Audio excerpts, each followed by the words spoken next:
Now, an economist would say, that's it, we're done. We don't need to go any further. And that's that externality associating pay for the full cost of your actions. But you've looked at that and said, well, the trouble is that people don't have enough information to actually act on the price signal alone. So you engage in public education, and that helps them recognize the price signal as well as the opportunities for changing their behavior.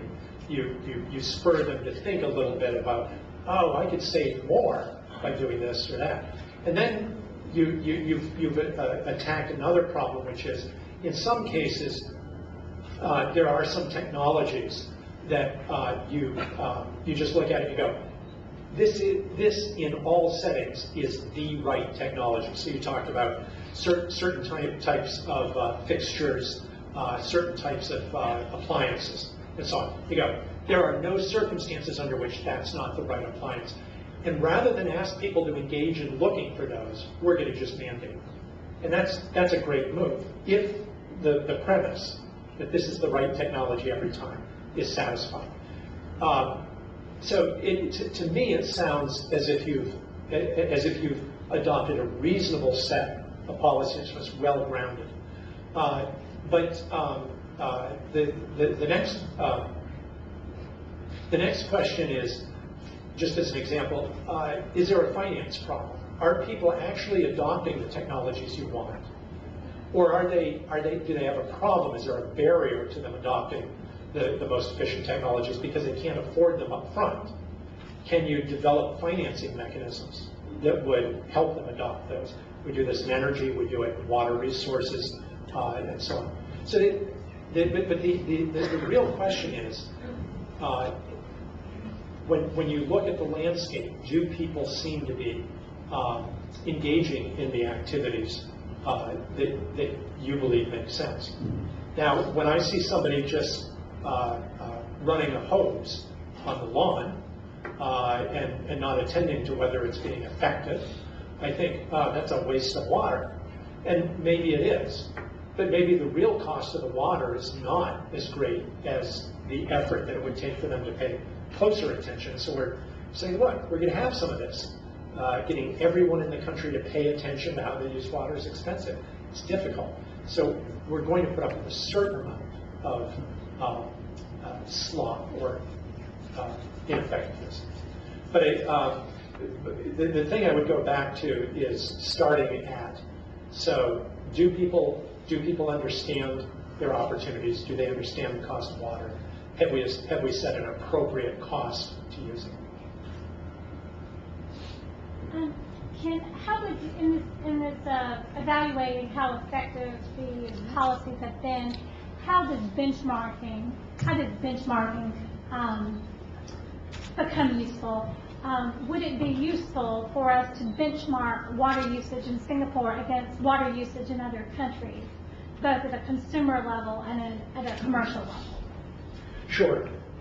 So this goes to this issue of how are we doing? If we look at our country and we say our liters per day of water use is here, and in some other country that we think is pretty good, or in several other countries it's up here, we're doing pretty well. But if it's down here in the other countries and we're up here, we might say, or maybe that may be a signal that there's some opportunities for improvement. Then of course you start asking, well, are we in a different situation, or are there reasons we might have a higher water use and still be efficiently using our water?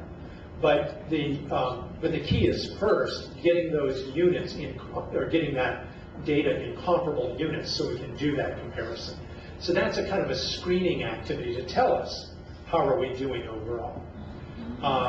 But if the reason we engage in these activities so often is because we don't have the luxury that Singapore does of using marginal cost pricing. The first time I met your minister, he just immediately went to marginal cost pricing. Oh, we do marginal cost pricing.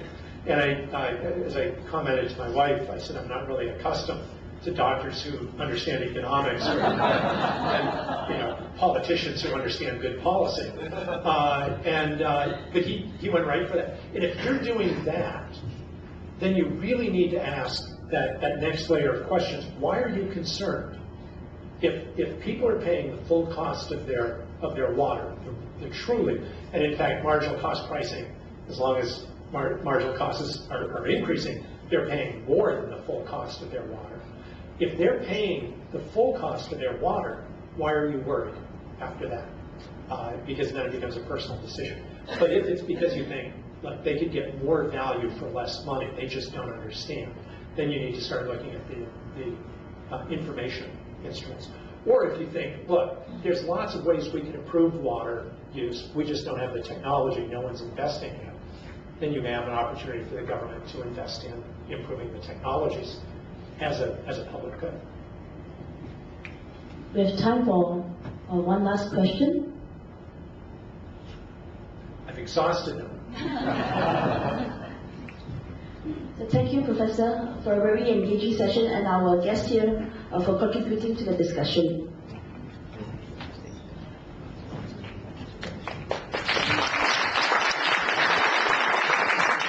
I'd now like to present a token of appreciation to Prof. Richards.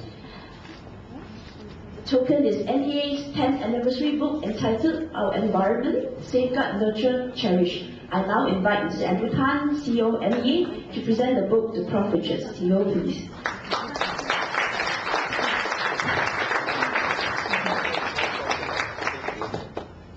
Thank you very much. A round of applause for our speaker.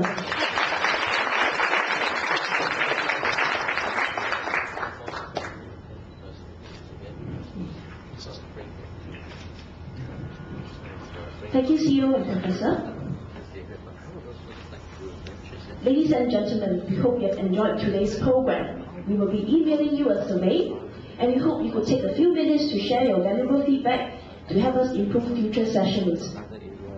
And a gentle reminder to all our guests to keep our event a green one. Do remember to return your lanyards to us from reuse. Please leave your name cards in the lanyards so that we can have your latest contact details for our day. We will drop the lanyards in the collection box at the door after the event. I'm pleased to announce that lunch is ready to be served.